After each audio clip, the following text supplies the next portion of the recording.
Do you ever think about how we actually teach kids about drugs in this country? No, seriously, like how we warn them? You would you'd think with all the research, all the science and the technology we have, we'd figure out a way to completely not fuck that up.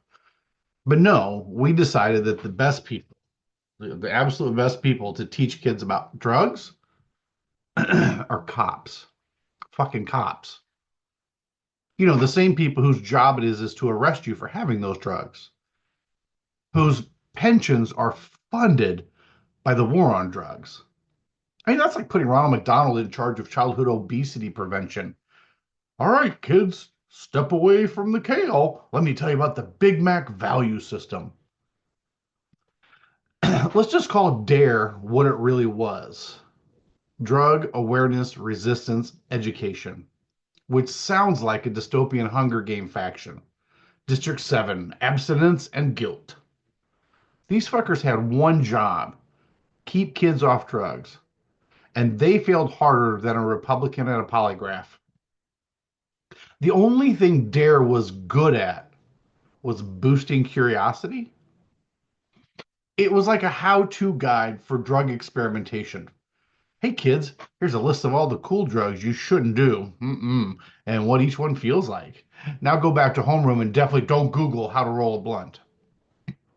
They brought out these cops like they're fucking heroes, giving kids lectures and wagging fingers that sounded like rejected Law and Order monologues. I once saw a guy snort meth off a baby's forehead and then dive headfirst into a flaming dumpster. What the fuck, Officer Trauma Dump? These are fifth graders. Some of them still believe in Santa. Now they think he's hooked on Oxy. They used scare tactics that were so over the top, they made horror movies look subtle. Giant banners with slogans like "one hit and you're dead," "one pill can kill," "this is your brain on drugs." Do you remember that shit? Like the egg in the frying pan?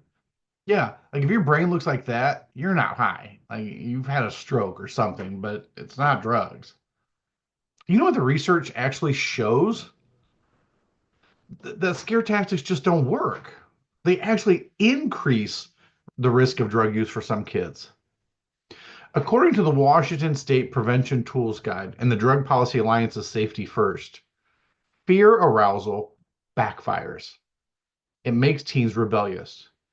You tell a kid, don't you ever try weed, and they're like, bitch, pass me the gummies.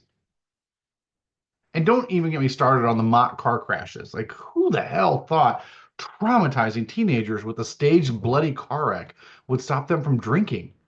That's not education. That is emotional terrorism. Like, I've seen the Saw franchise in the school parking lot. This could be you. Yeah, if your life was written by Quentin Tarantino and funded by your PTA, then they bring in people in recovery to tell their story. Only that backfires too. Because you get a guy up there like, I did crack for 12 years. I lost everything, went to prison, and now I help people. And the kids are like, wait, so if I do drugs, I get a redemption arc and become a public speaker? That's dope. So let's be honest. The only reason these strategies stuck around is because they made us adults feel good, not because they actually worked.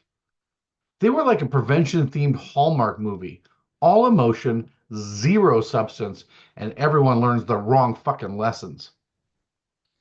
But what if we did it right? Well, like, what if, stay with me now, what if we actually had people who know what the fuck they're talking about teaching drug prevention? And can you imagine a world in where drug education is led by harm reductionists and public health workers and epidemiologists and treatment professionals and pharmacists?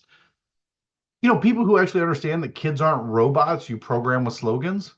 They're human beings who are curious, impulsive, and stressed the fuck out from existing in this late stage capitalist hellscape. And programs like Safety First treats kids with respect. They teach critical thinking, not just obedience. They say, let's talk about what drugs do. Let's talk about your reasons. Let's talk about safety and boundaries and risks and how to protect yourself. Not just say no, more like, let's have an honest discussion about this stuff. We build social and emotional skills. We show kids the actual stats, not fear based bullshit. We talk about normative education, showing that most teens don't do drugs. We make it interactive and not traumatizing. And we give kids real tools, not abstinence only delusions and cartoon mascots. You want to prevent overdoses? Teach teens how to use naloxone. You want to reduce harm? Give them a fentanyl test strip. You want to save lives? Maybe, just maybe, stop acting like marijuana is meth in a weed costume and stop sending cops to health class like it's an undercover sting operation. Can we stop pretending the war on drugs was a public health strategy? It's just a business plan, and DARE was just the PR department. So, to all of the DARE officers who strutted into classrooms like they were the moral police while confiscating kids' weed and smoking it in the parking lot, go fuck yourselves. You didn't stop drug use. You created the TikTok generation of psychedelic microdosers with anxiety and trust issues. So let's give this shit over to the people who actually care if kids live, not just if they obey. Because if your prevention strategy starts with fear and ends in shame, all you're doing is getting in the fucking way of people who are actually trying to help.